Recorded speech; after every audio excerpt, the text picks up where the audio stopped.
Right, time to welcome along David Bass, who is alongside me. We're going to talk about the season going forward, first of all, and the start to the season we've had. I mentioned to Harry Fry that we were cheering on If the Cat Fits yesterday. El Presente ran yesterday in search of defending his Badger Beer crown. You think you were in there with a shot pitching, or did you know your time was up, David? Yeah, no, El Presente ran a good race. It was strongly run contest on quite quick ground, and he probably just needs the marathon trips now. He ran on really well to finish fifth. He was doing his best work at the end. Yeah, so I think we'll aim him for the marathon races, probably on right-handed tracks. But yeah, no, he ran a solid race, so I was pleased with him. Better going right-handed, is he? Has to go right-handed? He seems to be better going right-handed. Yes, we've since his novice hurdle days, he used to sort of hang a bit right. So we've tried to campaign him on right-handed tracks. And I suppose we said the same about Vindication at one stage. For all his trainer was adamant that wasn't the case, and maybe you were as well. I mean, it was sad to see him bow out. I suppose, given he was such a good horse. But did you feel he achieved everything you wanted him to, or nearly? I think so. I think we did unbelievably well with the horse. He always had niggly issues. I'm pretty sure he fractured his pelvis before he'd ever ran in a race. So, he wasn't an expensive horse. He probably exceeded our expectations. And it's very sad that I won't be riding him again. But at the same time, I'm glad that he's got out in one piece. He had a brilliant bunch of owners that they enjoyed every minute of the ride. So I'm, you're always worried with a horse like him. He's had his problems. You really don't want to see him get injured on a track. So he's out in one piece, and hopefully he can enjoy a happy retirement. You talked about a great bunch of owners, and I was just talking to Harry Fry about the syndicates that he has there. I feel Thorndale Farm is a place where they really embody great groups of owners. Owners seem to have a good time there. Is that fair? Yes, that's fair, and that's very important to the whole sort of the ethos of the yard and the way Kim and the team want it to be run. Everyone's welcome all the time. I really enjoy riding for individual owners, the syndicates. There's a range of people, and yeah, I hope that they really enjoy having a horse with Kim Bailey. I thought you were going to say I really enjoy riding for Kim then. Sometimes. I genuinely find the relationship between the two of you, maybe the three of you with Matt Nichols in there as well, I find it really interesting. You definitely, it seems you'll speak your mind, you seem to have a very sort of, open talk amongst yourselves. I was going to say open relationship, and then that sounded wrong. It seems you have you are very open with each other. Yes. No, it's a interesting relationship. We get on well most of the time. Obviously, sometimes our egos probably get the better of us, and especially mine, and my attitude can come out. And do you have an ego? I'm saying that seriously. Yes. Yeah, I have to manage it sometimes. Yeah, look, I suppose that I, just like Kim and Matt, we care a lot about what we're doing, and we want the best results for the team and for the owners. So, and at times we can, it can get a bit heated, but. Do you disagree on certain things relating to some horses, what they might want, how they might want to be ridden? Does that happen? All the time. Yeah, we disagree all the time, but we have to work together to try and make the right decision for the horse and for the owners of the horse. And it's not easy, but I suppose I really like being part of that team and decision making to try and get things right. I absolutely love being part of the yard, and just being in the yard, riding out and seeing owners every day, and I really enjoy that. So, but yeah, it's not easy. There's important decisions to make all the time. And I think what comes across is, and maybe it's easier when things are going well, which ultimately for the last 4 or 5 seasons for the team, things have gone very well. But Kim undoubtedly has huge belief in you as a rider, and I think trust in you as well, and that comes across. Yeah, I hope he does. Yeah, look, we've really sort of moved forward in the past few years, and you know, Kim and also Matt, they were keen to try and improve the quality in the yard, and I think in the last few years we've managed to do that. And you know, we started the season with quite a few horses rated, you know, over 150 or around that mark, and that's where we want to be. You know, we want to be competing on the big days. We want to go to the big Saturdays and compete. And you know, it doesn't mean that we obviously have to train every horse in the yard to the best of the ability, but you know, being there on the big days is important to us now. Wasn't it I think he said in the Clarence House last year with First Flow, I think he thought about halfway, he politely asked himself, what on earth is David doing? But you got it right. Yeah, I'd say a lot of people probably watched that race and thought, what was I doing? Probably Harry Cobden as well thought, what was I doing? But what were you doing? Well, I suppose I had a plan, and I wanted to see how I jumped the first few fences, because it's important to get First Flow into a good rhythm with his jumping. And I thought if he jumped the first 3 fences well, which the first one up the hill and the 2 in the straight, then I want to try and make ground up down the hill and be really forceful. And riding him like that meant that I did take on Plitterlog early, which for me wasn't a problem. And then the way it worked out, he was brilliant up the side, and then I could fill him up turning in, and then go and win his race. And yeah, it was a brilliant day. What are your strengths in the saddle? What's your best quality? That's a tough question. I know, but you've got an ego, so I want to find out now. Yes. What are my strengths? Well, I suppose that I've always been very positive as a rider. It probably goes back, you know, to even when I first started in point to points. I'd probably, you know, I'd try and throw myself over the fence before the horse. But I've obviously had to try and control that over the years. But yeah, I like to be positive, and I suppose for me, I didn't grow up riding horses or jumping on horses, and I had to find a style that I thought would work, especially when it came to jumping. And you know, I suppose from an early age riding in points, it was the positive going forward style that seemed to work for me. I think that's what comes across. I think when I really enjoy seeing you on a horse is when we get there's always a point in the race where we get those lovely side-on shots. And when you're on a horse that likes to bowl along and can jump and likes to jump, you seem to have an ability to see a stride a long way out and really throw a horse into a fence. And it's exciting to watch. I mean, is there I feel like there's that thrill-seeker element to you that really enjoys doing that, like really throwing a horse into a fence. And we could look at First Flow at Wetherby. I know this is a testing day, but you know, is going back to you seeing a stride a mile off on a horse from the front and really throwing them into a fence. Is that right? Yeah, I mean, sometimes I frighten myself when I see one a long way out, but yeah, I like to be sort of decisive and just go with them. But I mean, yeah, that was an unbelievable performance in First Flow that day. You know, that ground was as bad as I've ever ridden on. It was as deep as I've ever ridden on. And he top weight that day. Top weight. He was never really going, and yeah, his class got him through. But yeah, I mean, going back to the style, I suppose I get a little bit annoyed that I am pigeonholed a little bit, that I'm one-dimensional, and it does get to me a little bit, because I think if I want to keep improving as a jockey, I need to be able to adapt.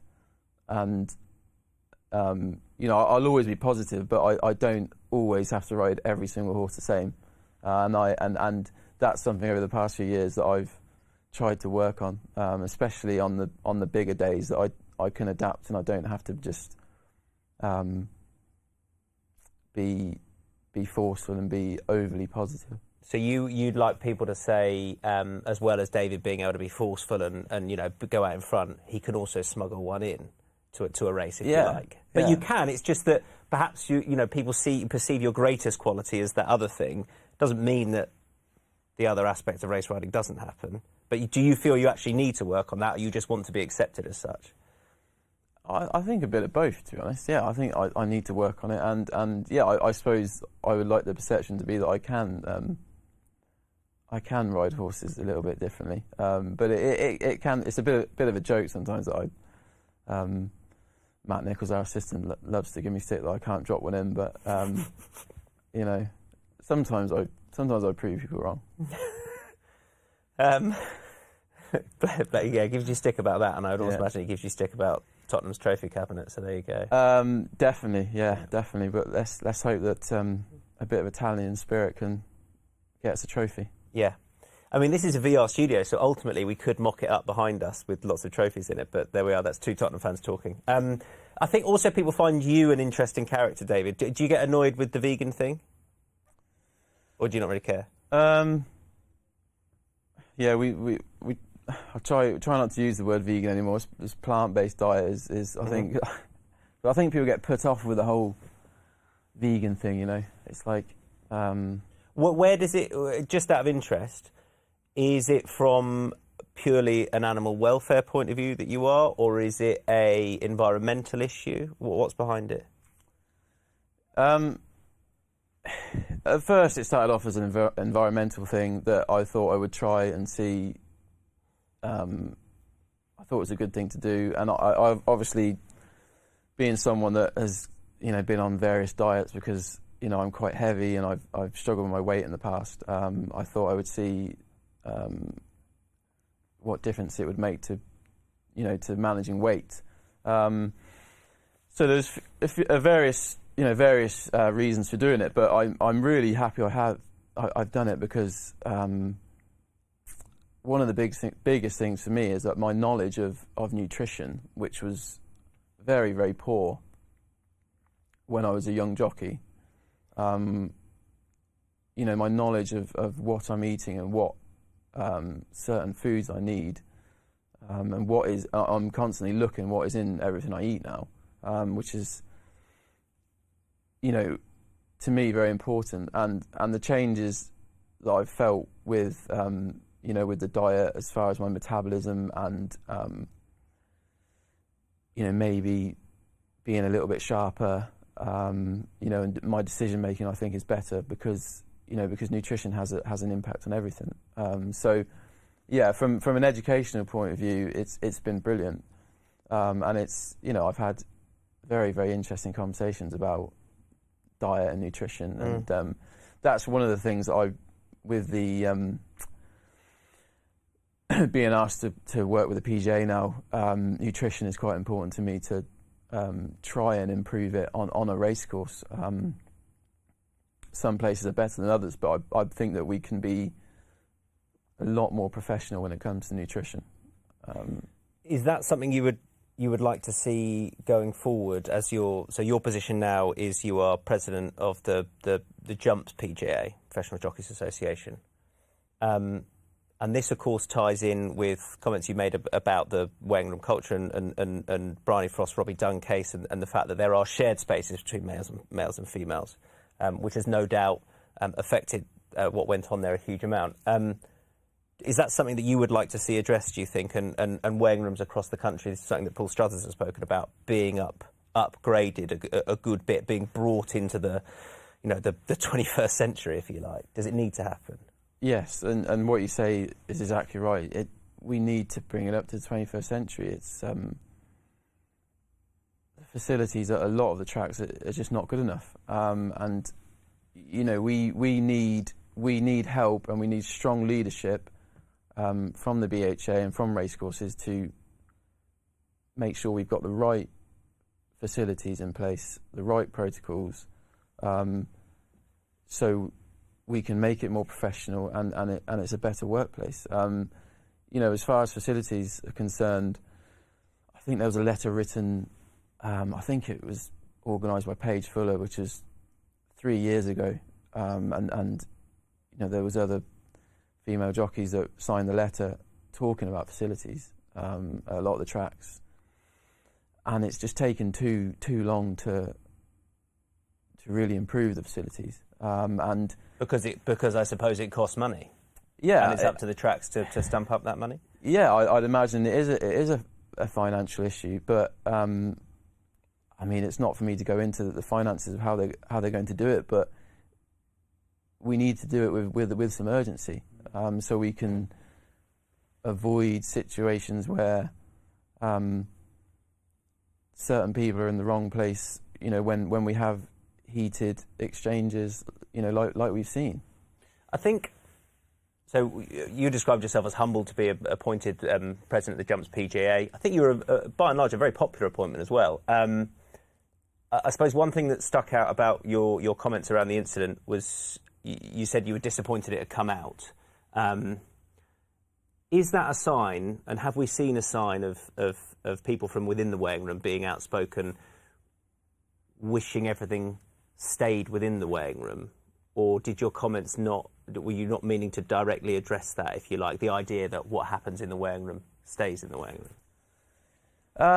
Yeah, it's a good question.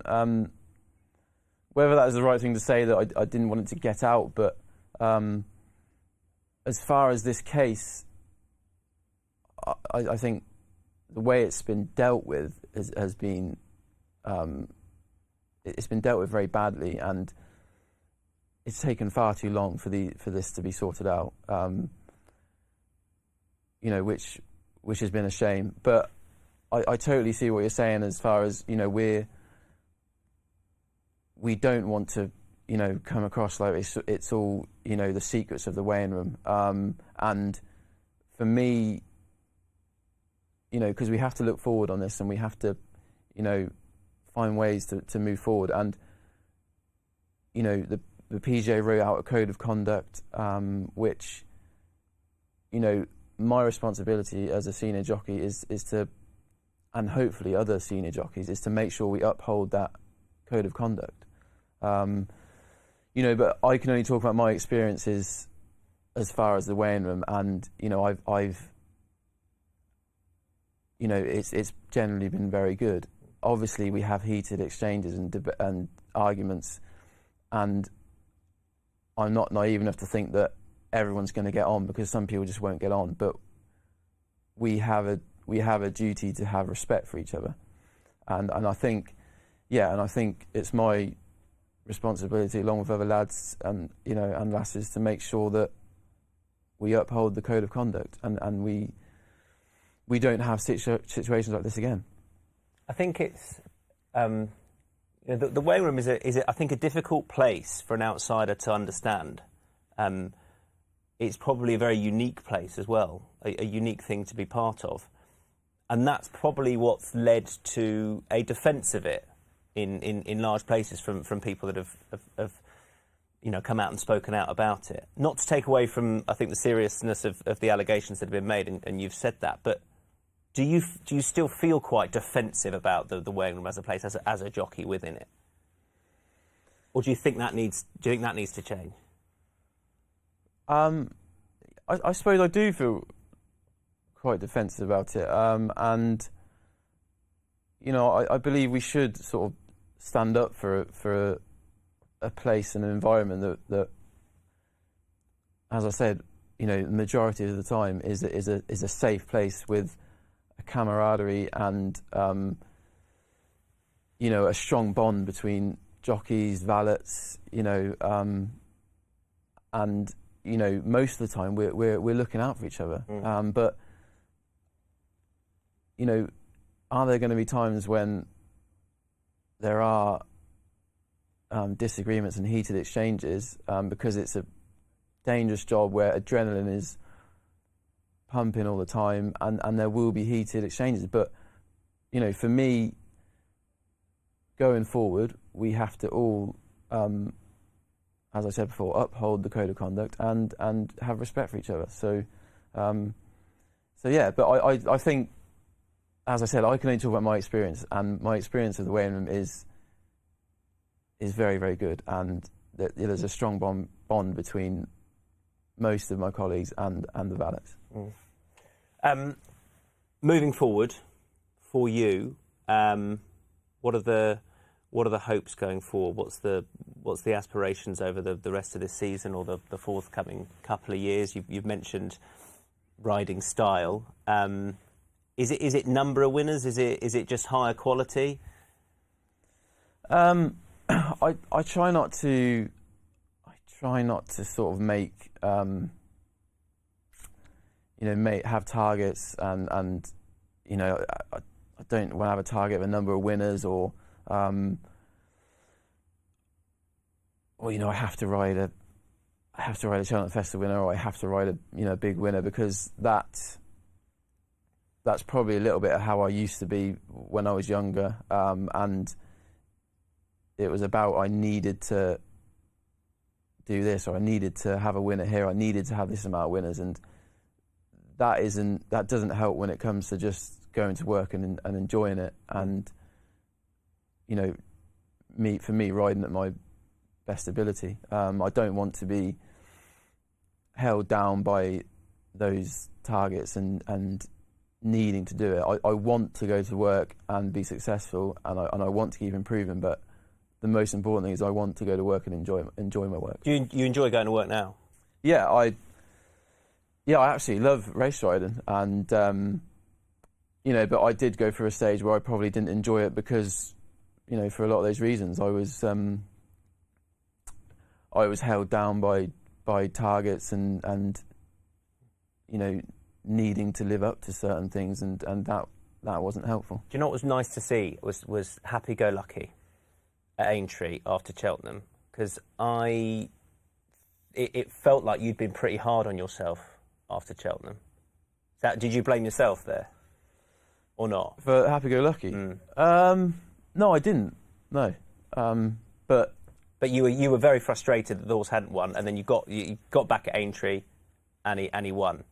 Yeah, I didn't blame myself on that day. I was very I couldn't really get my head around how he got beat, because I was really confident, and the race went really well. But yeah, you talk about being hard on myself. 5, 6, 7 years ago, I probably would have spent 2 days beating myself up because I finished second at Cheltenham.